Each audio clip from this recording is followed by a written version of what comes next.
Good morning. Good morning. We are back. Welcome to our Let's Talk Business podcast with Tri County Regional Black Chamber of Commerce. I am your host today, Howard Johnson. I am also the Vice President of the Board of Directors for Tri County and also a project manager with 707 Management. I have a few guests here with me today, but my co host today, none other than Miss Leandria. I'll let her introduce herself to you guys. Leandria. I knew that was coming. Leandria, what do you do for the Chambers, Miss Thompson? I work hard. Very I much wear so. several hats, Very but much my so. official title is Chair of the Board, President, and CEO of Tri County Regional Black Chamber of Commerce. So the heartbeat behind Tri County, everybody. And we also have MD Anderson. They'll be coming on with us. She's going to be our guest. We're going to go over some opportunities. We're going to do what our mission statement is, and that is we acquire and disseminate valuable business information, tools, and resources to member firms to achieve entrepreneurial parity and economic prosperity in the region and internationally. So you didn't read it. No, not at Very all. good. I know it by heart. Very I've been good. knowing it Now by you heart got for a this while little now. book here, Oh, but that's and just you the always read. website. He always reads You know, from that's the that. website. Okay. While we're here, I'm gonna go ahead and thank our sponsor, well, our President's Club members and our Chairman's Club members, which is Amico Federal Credit Union, Southwest Airlines, Quality Precision Coatings, the Linwood Group, and Enlightened Enterprises. We thank those guys for being President's and Chairman's Club members and just supporting the chambers. If you'd like to be a member, a President's Club member, Chairman Club member, or any type of member of the chamber, give us a call, 832-875-3977. That's 832-875-3977. I also need to let you know we have a new President's Club member, Oh, who? and it's Go On Players, Go On Players. I believe. I The believe. the person's name is Alex Slocum. Okay, Mr. So Slocum. I didn't write it down. So Okay. Mr. Slocum, when you view this, don't kill me because we're gonna correct it next time. But I do need to make that announcement that we do have another vice. Okay. And we have President's Club two member. segments. We have two segments here today. So we're going to start with MD Anderson, and then Well, we have one more guest that's yes, gonna be that's on what later. that's what I was going to get on to. Oh, I'm sorry. That's what I was saying. We're split up into two segments. We have MD Anderson on our first segment, and then our next segment. I'll let our guest go ahead and introduce himself. Tell us your name and what it is that you do. Yeah, Samuel Collins III. I'm a local historian down in the Galveston area, co-chair of the Juneteenth Legacy Project Committee, also a small business owner on SLC Investment Services. I've been a financial advisor for 23 years and on my own in April, 10 years. Okay. Before that, I worked for a couple of brokerage firms, a regional one and a large wirehouse, but now I work for myself. Okay. How could the people get in touch with you if they want to patronize your business? We're gonna get to that segment. Okay. All right. Perfect. All right. So we finna get to Miss Gabriela Zambrano. Did I say that right? You said it correctly. Thank you so much. Okay. Perfect. How are you doing this morning? I'm doing great. It's Okay. a little bit chilly over here, but so far so good. So Okay, so Miss Gabriella is with the MD Anderson Cancer Center, and they are making cancer history at MD Anderson, and we are here today just to kind of talk about opportunity and get you guys that are listening some of that information that will help you, understand what it is that you can do and how you can participate. So, Miss Gabriella, would you please introduce yourself to our audience? yes, definitely. So my name again is Gabriela Zambrano, and I'm the Associate Director for the Hub and Federal Business Program at the University of Texas MD Anderson Cancer Center. We're part of supply chain management, and our program's mission is to increase the number of contracts awarded to minority, women-owned, and disabled veteran businesses, and to provide training, resource, and mentoring to help them meet their goal. Okay, perfect. So she's throwing out some acronyms out there. She's talking about hubs. She's talking about minority businesses. So those are certifications that small businesses who are I like to say marginalized, other than outside of minority. But if you're a minority business owner, you qualify. Well, you meet some of the criteria to get that, and then all you have to do is see if you meet the rest of the criteria to apply for these type of certifications. What allows you to do business with people who are looking for hub certified vendors or minority business vendors to participate in the different programs they offer. Miss Gabriella, can you tell us a little bit more about the MD Anderson Cancer Center? Sure, definitely. I think, as most of you know, the mission of the University of Texas MD Anderson Cancer Center is to eliminate cancer in Texas, the nation, and the world through outstanding programs that integrates patient care, research, and prevention, and through education for undergraduate and graduate students, trainee professionals. MD Anderson provides cancer care at several convenient locations throughout the greater Houston area and collaborates with community hospital as and health system nationwide and globally. Okay, perfect, perfect. I know I don't know if a lot of people see it, but I see it. The MD Anderson, their I guess their logo now is their name, and then with the cancer, it has a red line that goes through the cancer, and I really think that that says a lot about the approach that they're taking on cancer. And I've always looked at that and was like, wow, that's pretty cool how they just cross cancer out and they're working to eliminate it, but they have a visual, a visual guide as to what they're trying to do as well. So what is the Hub and Federal Small Business Program? I heard you say that earlier when you were talking about what it is that you do there. So can you elaborate and tell us what that program is? Yeah, so I'm going to tell you because a lot of people forget, or it's a very little known fact, that MD Anderson Cancer Center is a state agency. Okay. So, but before I go into that, we also received funding from the federal government. And those contracts, they have very strict federal guidelines around business spend with small firm. And normally those kind of grants, they come from the National Institute of Health. But when it comes to Hub, which you were mentioning, which is the certification, we're governed by the state of Texas historically underutilized business program, and it is a good faith effort program. Mhm. What does that mean? Meaning, like, we have goals, but we work with everybody trying to reach those goals, but it's not like they are mandated goal, if that makes sense a little bit. Mhm. And so we work in different areas to try to increase hub spend everywhere we can do, challenge them, introduce them to hubs, and do whatever we can do because it is an accountability program. We have very different things that we do. In order to teach them, we have a mentor protege program. Right now, we're hosting the 2022 subcontractor training program class for um, for subcontractors for these huge construction projects that are coming this way. Mhm. Um, and so that's kind of the business. We're trying as much as possible to integrate ourselves into the MD Anderson supply chains to support and help grow hub Mhm. companies. And if you want me to tell you a little bit about hub companies, because people out there, it's a Yeah. certification that you get from the state of Texas, but you Mhm. need to understand that it's very limited. What do I mean by that? You must be a U.S. citizen. It has to be 51% owned, managed, and controlled by Mhm. minority women or disabled veterans.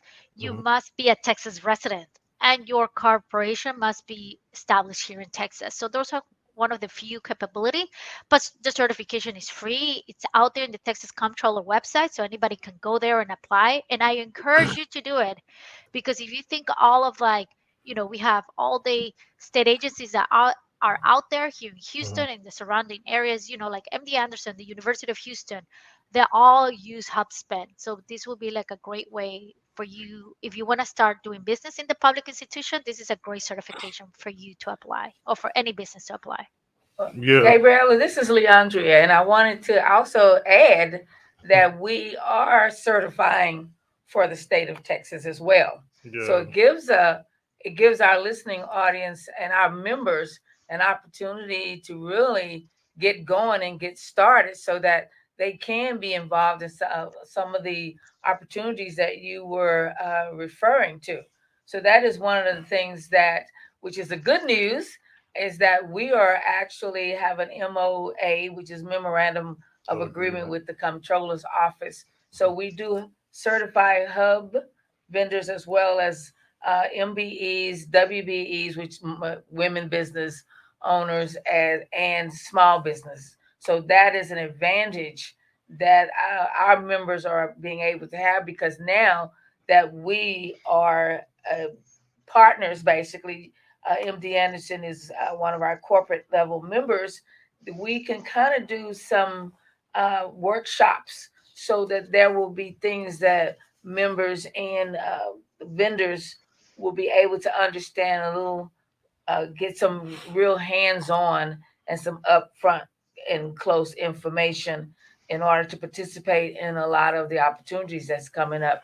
So, is there any particular opportunity or any suggested uh, workshop that we may be able to work together and to utilize so that there's a greater understanding of what is going to be entailed in um,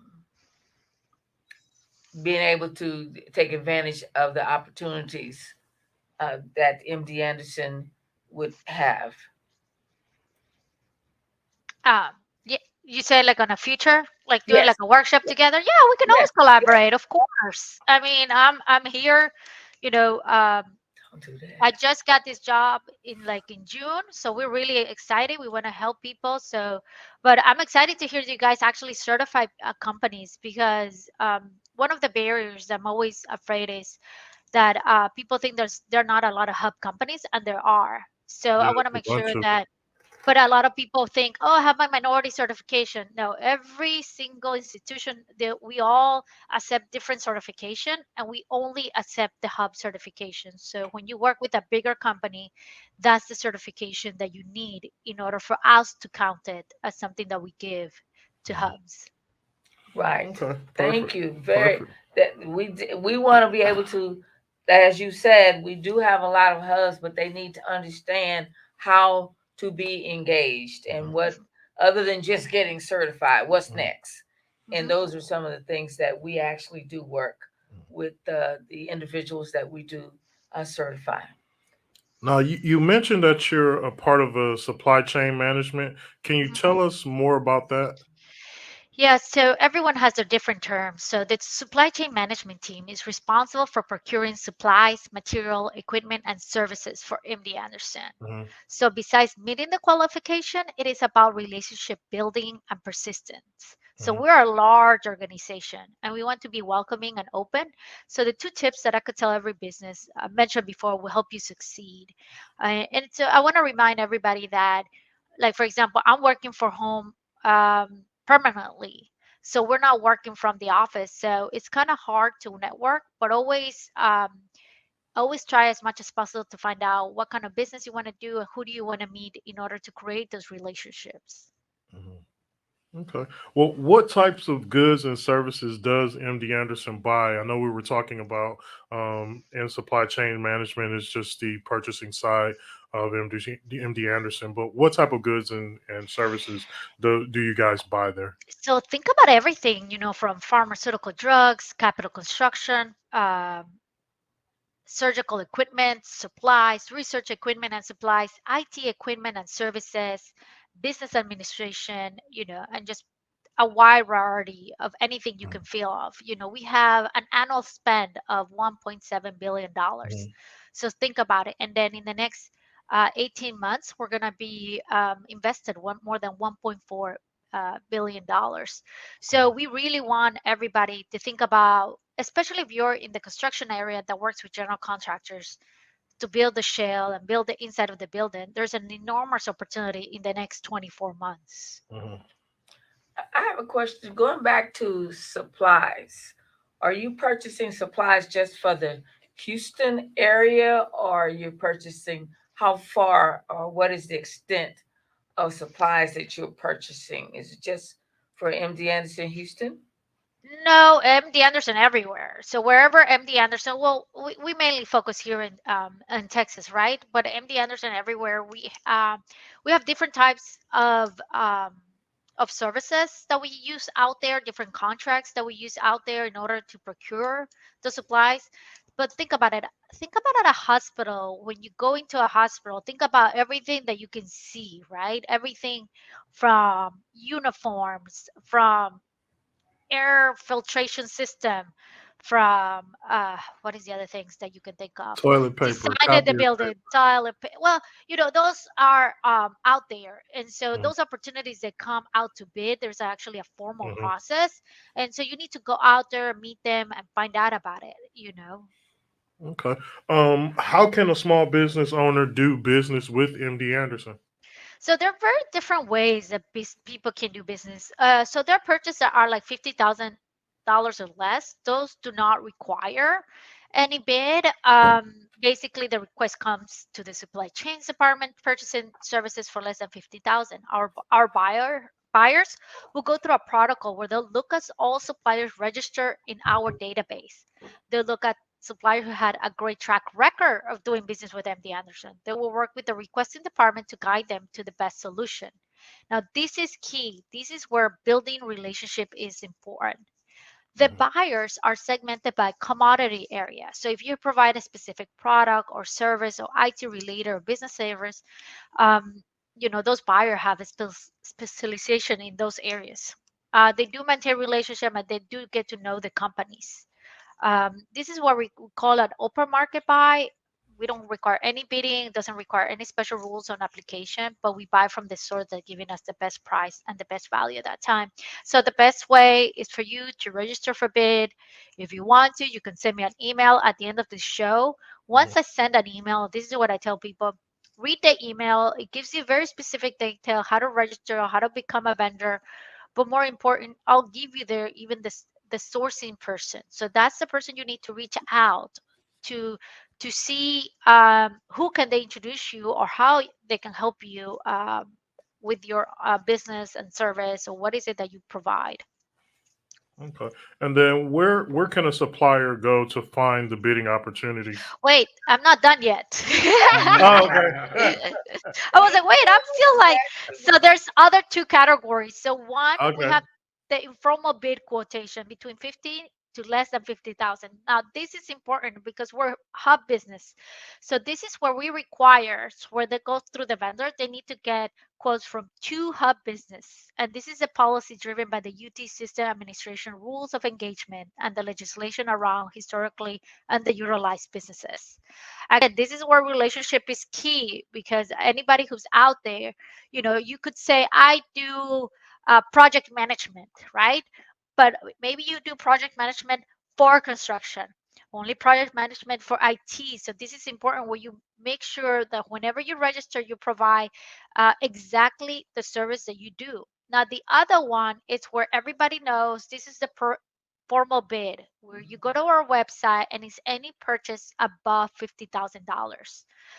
Um, and we go out there. Just think about it. Our sourcing and contract team is a 40-person team managing over 3,000 contracts. Okay, so sometimes we partner with approved GPOs, which is like group purchasing organizations, Mhm. and we rely heavily on those GPOs. Again, like I mentioned before, it's all about establishing relationship with the group purchasing services, since we rely heavily on them. Okay. And that's it, I promise you. Okay. So where can a supplier find the bidding opportunities? Yeah, of course. So one thing is, go to www.mdanderson.org/bids. Okay. When you go there, there's a portal, and you can actually look, if even if you don't register, you can go there. There's like a PDF version. When you click that PDF version, there's another where you got to click to get more information about the product or service that you need. Also, I encourage people to go there, read it, attend the pre-bid conference, and also ask questions if you need clarification. And if you're a hub, attend, because sometimes primes are looking for hubs and they'll use that attendance sheet to reach out to those hubs that attended the pre-bid. So this is very important. Again, and I know I say this, it's relationship driven, because you need to attend in order to get in contact with that prime. Because how do you know which prime are going to bid? Well, by attending the pre-bid conferences. And so we don't know, we just send out a massive email to everybody when they register, like these opportunities coming up, but it's up to you to do the research, make the connections, and so forth. Okay. How do you score the bids, and how does MD Anderson determine the best value when procuring goods and services? Because I don't think it would be, highest bid or lowest bid. I think it's, best services, best product. Yeah, so it's called, a lot of people think best value procurement means cheap, and that's not what we're talking about, okay? The purchase is not based on price only, okay? So you need to understand that this is the way the Texas Education Code allows us to do business on best value. What do we consider? So, what do you think of best value? The purchase price, of course, the reputation of the vendor and the vendor's goods and services, the quality of the vendor's goods and services, the extent which the goods or services meet the institution needs, the vendor's past relationship with the institution, the impact on the ability of the institution to comply with laws and rules relating to Hub, the total term cost to the institution of acquiring the vendor's goods or services, and any other relevant factor that a private business entity will consider in selecting a vendor. So as you can see, if you are somebody that you believe your product is needed, you have that a quality, specific quality, please do put it there, because people see it beyond the price as what's good for the institution and for our patients, because it's patients first here. We care a lot at MD Anderson about our patient care, or our patient, um, when they come in, the experience that they get, and we want to make sure that we uh, acquire things to make them have the best experience even when they're going through this process. So Okay. Okay. Perfect. And in closing, what are some tips for success and progress for a small business who want to provide goods and services for MD Anderson that you would give? of course, one, I would say, respond to posted bid, encourage everybody to attend the pre-submittal conferences, whether you're procuring or whatever you think, you know, we just try really hard out there, sorry, to make sure that they are connected. So please try out there to expand your network. You don't even need to yourself bid. You can always partner with somebody. We hear a lot of hubs where they partner together and they bid together in that. Maintain your website with current contact information and business description. Maintain current certification, network, and continue to work, network. And now, more specifically, make sure you get certified through the Tri-Atlantic Black Chamber of Commerce, Exactly. because Tell them when again. you have somebody that can help you and has a direct link to that state institution, it's the best service that you can provide a small business. Yes. Okay. Thank you. Well, Miss Zambrano, we really appreciate your time. We thank you for coming on here. We thank MD Anderson Cancer Center for lending us you for a little while, and we thank them for being Chairman's Club member and strategic partner with Tri County. And Gabriella, Yes. we're going to talk about, I think one of the workshops that we should be doing is how to do business with MD Anderson and registering. I believe that was one Yeah, of the no, things. I that's one of the things that I do. I do how to do business with MD Anderson. I just kind of go a little bit over a little bit of those tips, and even yeah, I'm definitely in. Please, I'm here to help you guys, and let's continue the conversation. And again, thank you so much for allowing me to speak today. And then Thank you. also, before you go, how can any of the audience chambers members who have questions for you reach you? Sure, they can send me an email directly at mgzambrano, ZAMBRANO, at mdanderson.org. Thank Okay, you so very much. perfect. And we will take that link and put it on the link for the opportunities, and also include it on our website. And we'll talk more. So we got a lot more coming up. So everybody stay tuned and be excited about doing business with MD Anderson. Thank you so much. Thank Talk Thank to you you. you. soon. Bye bye. Bye bye. Bye bye. Okay. All right, that was a great segment. So while we got a quick break here, I'm going to go ahead and thank our President's Club and Chairman Club members again: Amico Federal Credit Union, Southwest Airlines, Quality Precision Coatings, the Linwood Group, Enlighten Enterprises, and the new What? President's Club member. Put you on the spot. Yes, it's Alex Slocum. Alex Slocum. Slocum. Alex Slocum. I know that's right. Yeah, the name of the company. Yeah, We'll have it right. We'll have it right next Friday.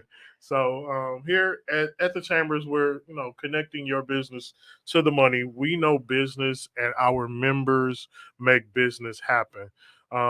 We will the services or areas that we provide services in is construction, logistics, administrative, marketing, service and products. And to access the opportunities and more, join the chamber. And be sure to go to our website, and you will Please. hear everything that Howard just told you. You can see it and read it for Yes. yourself. www. The short version, Howard. Yeah. www.tcbcc.org. We have a longer version, but we have the short version, so it won't be hard for you to try and get to us. So please go to our website. We also, since I'm a co-host, I'm taking over the part, okay?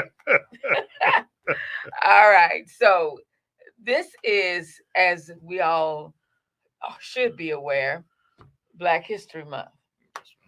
And, when we talk about, I think what we want to bring out now and doing this particular segment of our Let's Talk Business is the fact that this month probably would be better called Black Heritage Celebration.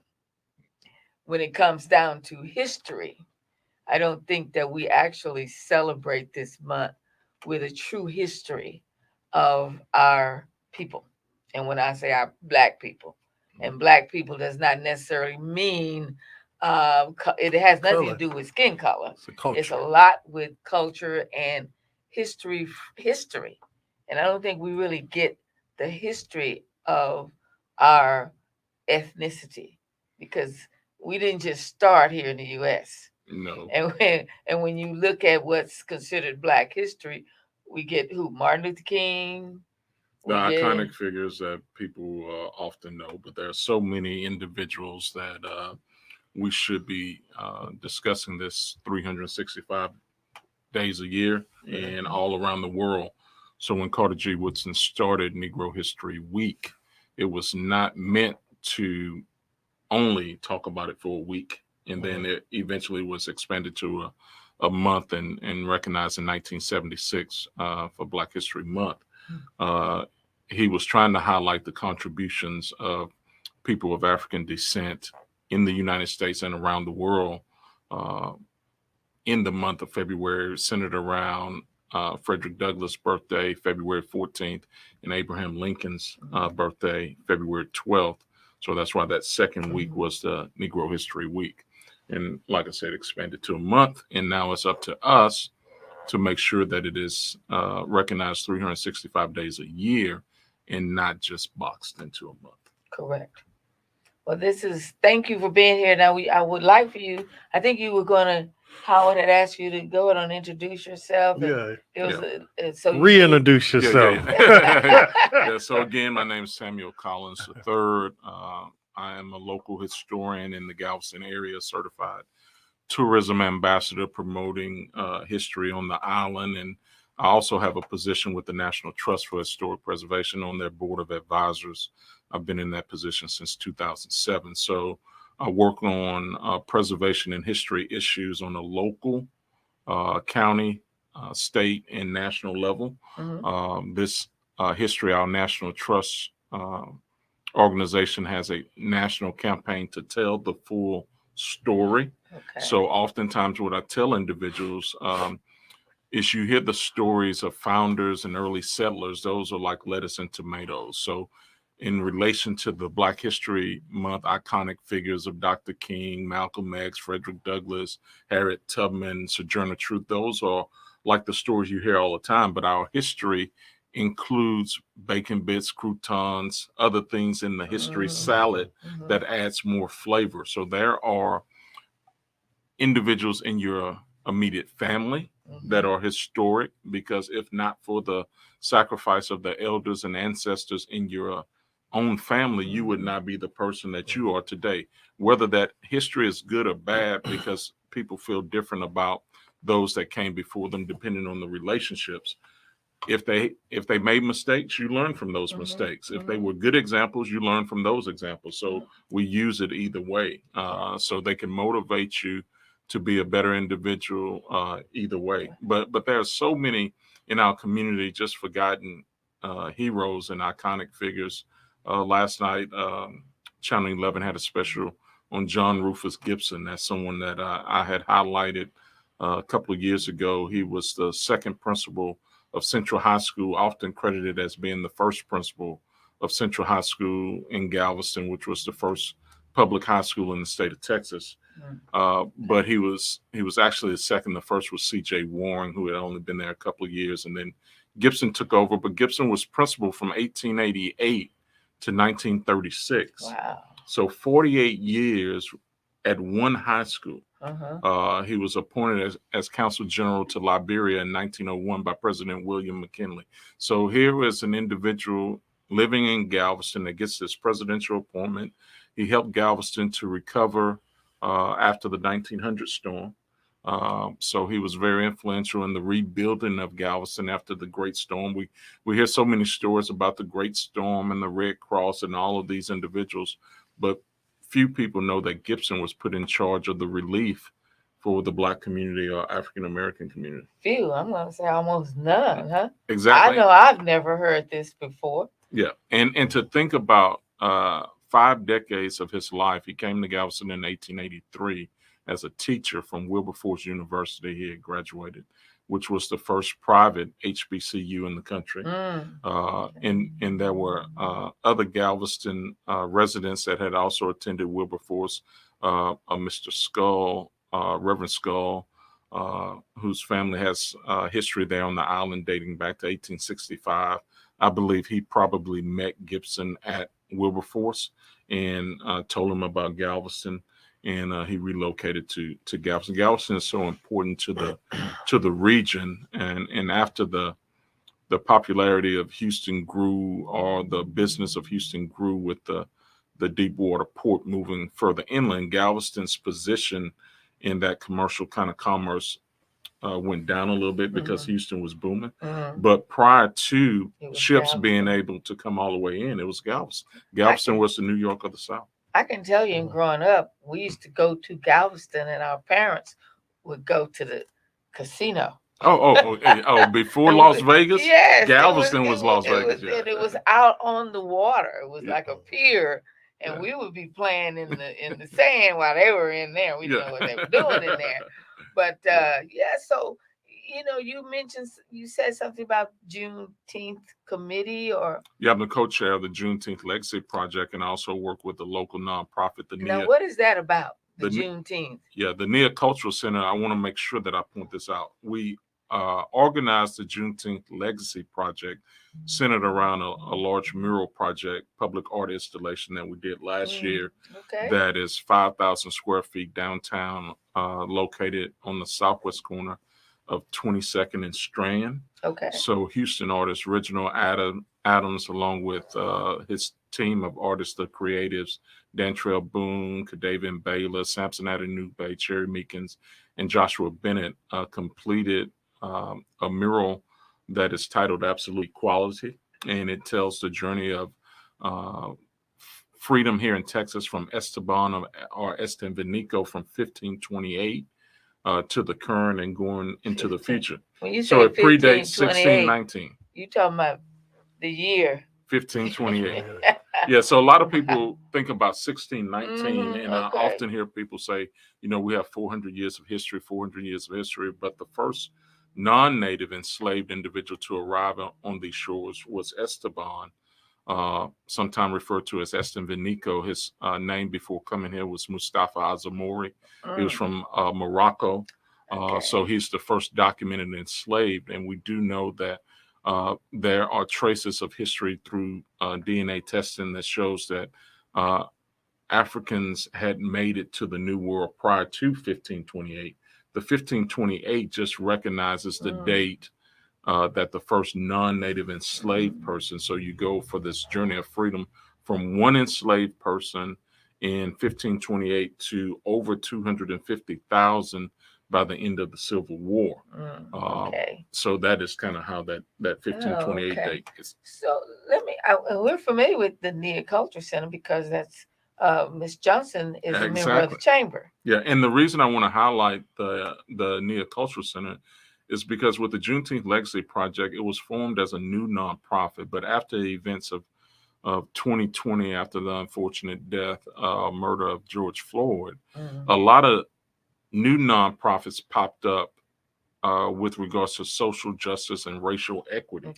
And a lot of funding is being funneled through new organizations that just came on the scene. But when you have organizations like Neocultural Center and Sue, they've been in the community for 3 decades. And it is my goal and hope to funnel resources and support to existing nonprofits and organizations like Sue and her staff and her board, because they've been doing this work for years without the economic support or resources to have the impact that they could have. That Southwest corner has been important for years, and we actually placed a Juneteenth marker there in 2014. It was placed in the ground on June 19, 2014. And then we had a program on June 21st, 2014, leading up to the 150th anniversary of Juneteenth in 2015. Juneteenth. Yes, ma'am. So I was, as growing up in the 50s, all we could relate Juneteenth to, I don't know about, you wasn't in Texas. Celebration. Was the slaves were freed Juneteenth. But that's not, Juneteenth means something else, doesn't it? Or is there more involved? Well, it's specifically tied to that date of June 19th, 1865, where you take the month of June and the date 19th to create the word Juneteenth. But what is lost in the narrative centered around this history is that many people do not realize United States colored troops were very influential in bringing the message to Galveston with regards to delivering the message of freedom. So that message came to Galveston first? Is that what we're saying? Yeah, the Juneteenth date and Juneteenth order, General Order number 3, was issued on June 19th, 1865. But there were United States colored troops in Texas as early as 1863. So this fight for freedom and liberation started long before they got to Galveston in 1865. I mean, we would have to spend several shows to talk about this fight for liberty. I think we should do at least one segment every month in reference to information about our history. Because I even know that it didn't really, we're talking about 1500s, but then can we go back prior to in BC? Oh yeah. Human beings have moved around the world, and it has been documented that life came off of the continent of Africa, and they populated the rest of the world. So over time, that prior to 1528, the only challenge is what is recorded, or what do they take as recorded history. And there are various ways. There's oral histories, there are histories of the indigenous people that were here prior to Europeans coming over and colonizing this area. So that's a great deal of history that still needs to be talked about pre-1528, to your point. And you definitely should have individuals that are experts in those areas. So just like with medical doctors, you have heart specialists, brain specialists, and all kinds of different specialists. I would encourage to bring on individuals that would specialize in that history prior to that. I've read a lot of books. As a matter of fact, I have books in my office. I'll be taking pictures of them and going to get them. Yeah.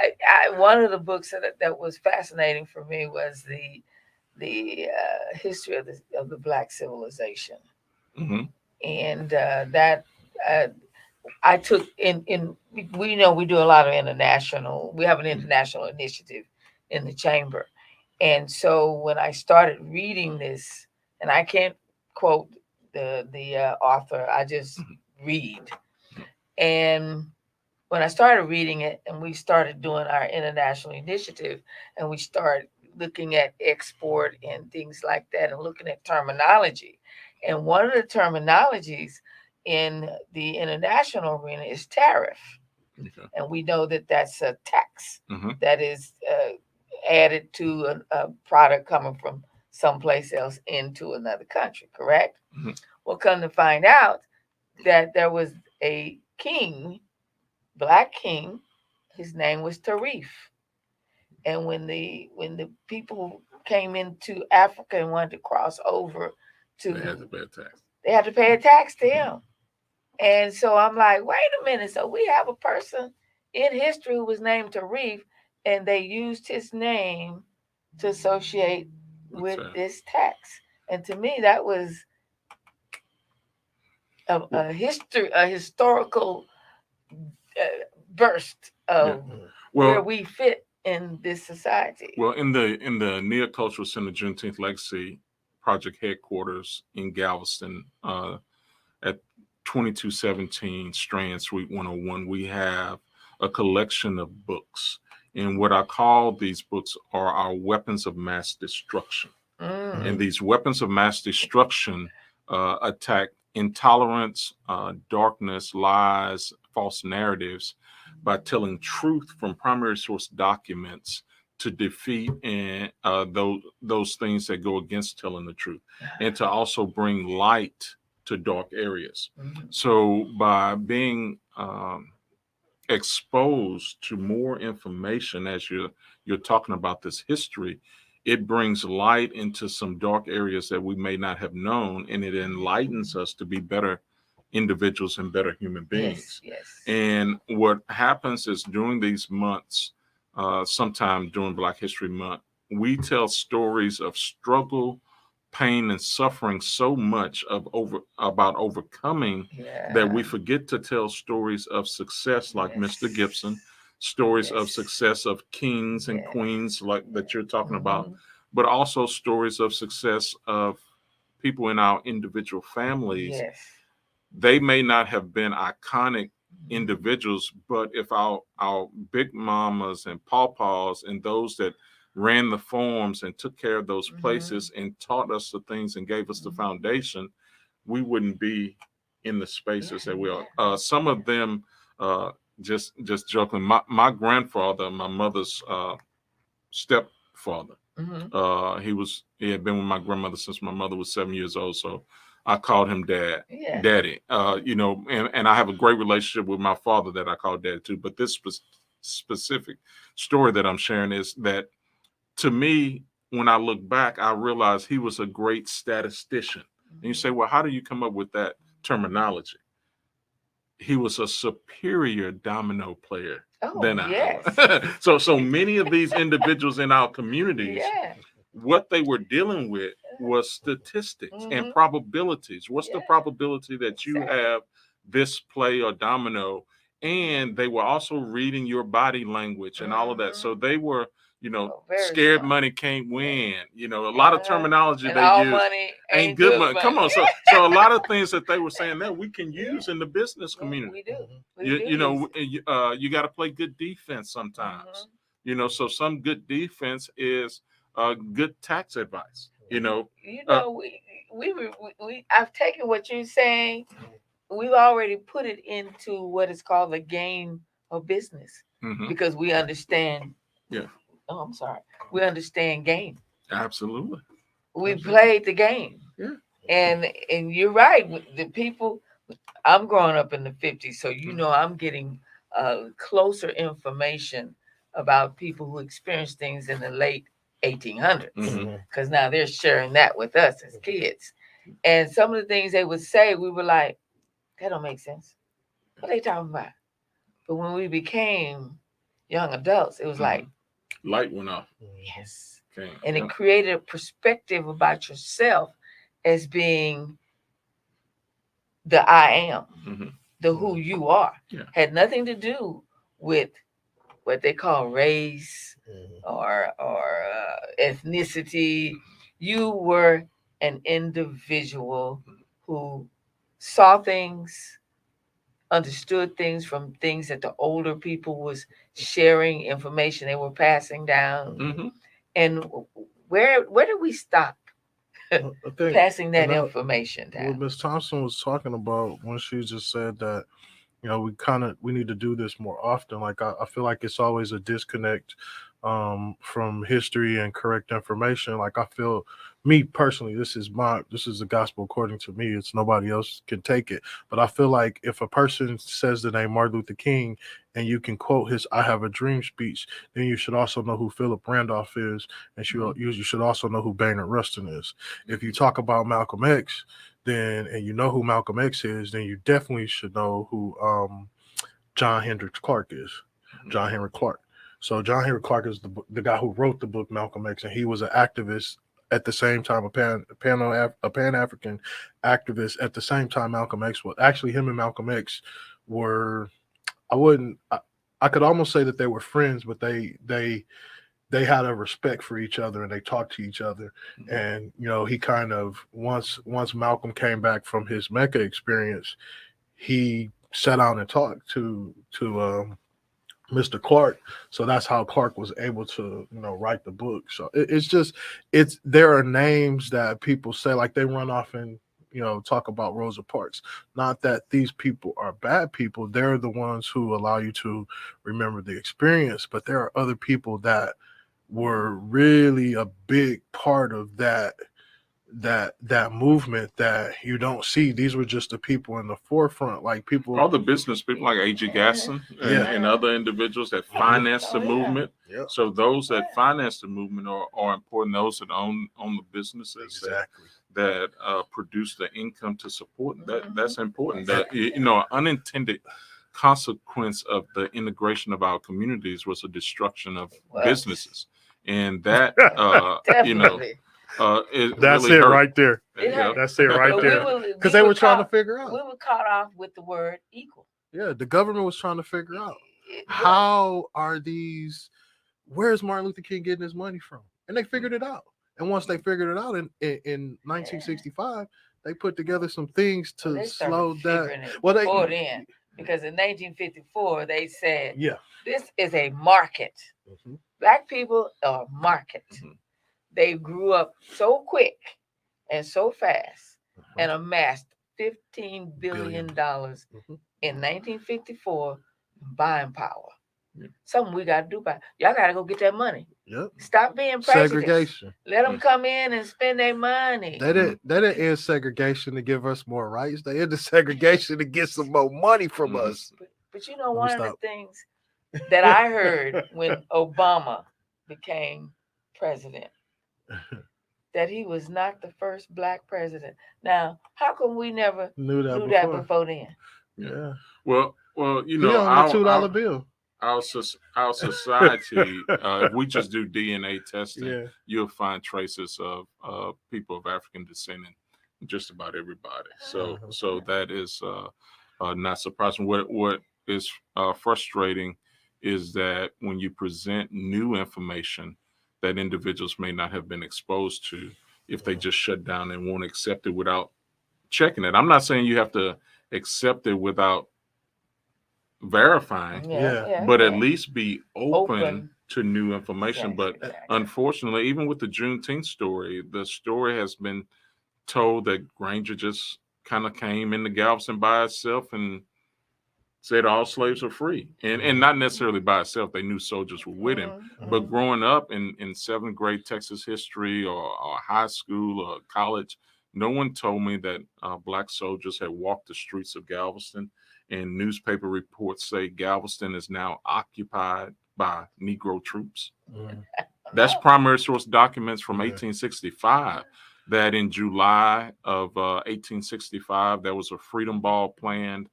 The Galveston mayor arrested the organizer and then put him in jail, where the Union military came, arrested the Galveston mayor, and put him in the same jail that he had the other person in. They let that person out, and then they had a freedom ball in which they honored the black soldiers in July of 1865. Oh, wow. So less than a month after the events, they were trying to participate in the 4th of July activities. So they wanted to have a freedom ball, and that got shut down because the mayor still wanted to keep this dominant control, where the Union force said, look, you can't do this. And then he changed it. And then shortly thereafter, the military had to come in and disband the entire Galveston police force and put new officers. And they put 5 black officers as part of the force. The white mayor didn't want the black officers to be a part of it, but the Union military ended up putting black officers on the police force in the 1860s. So these were, the first 5 black officers there in Galveston. Wow.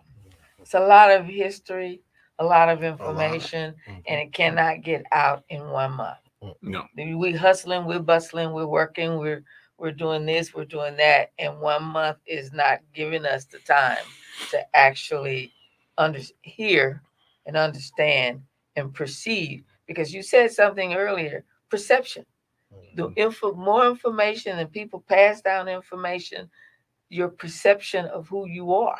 Oh, absolutely. Your perspective changes. My perspective changed even more. I had a good idea of where I wanted to go and what I wanted to do, but I didn't have a bunch of examples. When I read the book that Anthony Johnson wrote, the one with all of the history of blacks from 1800s up until, just from starting in the 1800s, and it started talking about the first black college student, this black business owner, these black business owners, and this was in the 1800s. I was like, oh, okay, man. He said something too that goes back to your own people, your own family members, because think about it, they survived. Yep. And they provided for us. That's what I said. My father. I'm like, how and with less. Well, a lot of times we get titles. You may see our picture in the paper, watch individuals on the news, but those ancestors that came before us need to be honored, whether their name is on the side of a building, a bridge. If the larger community or society, dominant culture, doesn't honor their memory, it's up to us to honor Big Mama's memory. And it's up to us to make sure that the children respect the sacrifices that Big Mama made being a domestic worker. So we sometimes belittle that, but if not for that sacrifice, maybe your mother or another family member couldn't have went to college. It's not that they just wanted to do these things. So, someone said something interesting the other day to me about that there are different ways to approach this fight. There are people that fight it head on, and then there are people that made it to freedom through the Underground Railroad. It was underground for a reason. So you had to be strategic in your movements. So everybody is not going to be a in-your-face activist that wants to punch somebody, right off the block to fight that way. So there are different strategies to fighting. There are defensive fights or fighters. So Jack Johnson, another historic figure from Galveston, was a defensive fighter and a champion and dominant for probably 10 to 15 years in the heavyweight class. Not as an African American, he just wanted to be the very best in his profession. Now he happened to be an African American boxer, but his goal was to be the very best in the world. So if we could be the very best in our businesses in the world as a goal, what would that mean to our community? Wow. To be the best in the world. He achieved that born right there in Galveston. I will tell you, growing up, my 3rd grade teacher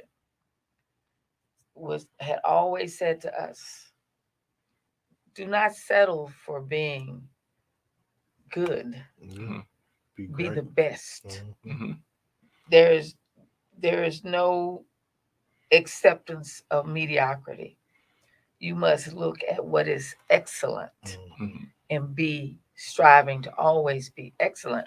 And we 8 years old. We're like looking at her like, what is she talking about? So she knew we didn't understand her terminology. So she gave us example. Mhm. And the example she asked us, are you guys, do y'all know what a dead heat is? And we're like, dead heat is heat to die. Yeah. And she says, well, I'm gonna tell you what a dead heat is. You familiar with horse racing? Yeah, we were familiar with horse racing because we come to the country. Mhm. And she says, there's two horses, and they're both running neck to neck. And they're the best horses out there, but they're coming to the finish line. Which one win? They're neck to neck. Your eye, you're seeing them, they're moving. Mhm. They have a camera that takes a picture at the finish line. Mhm. And when they look at the picture, it is the horse whose nose was just in front of the other horse's nose. Mm. Could have been like this, Just a fraction. just a fraction, but that is the winner. And so this horse is good, is the best horse, but you want to be better than the best. So you strive to be better. And back then, though, we had teachers that understood our culture. Yeah. Again, if segregation was still going on, where would we? Can you imagine? Where would we be, brain wise, community Let's just wise, think about business the wise? kids now.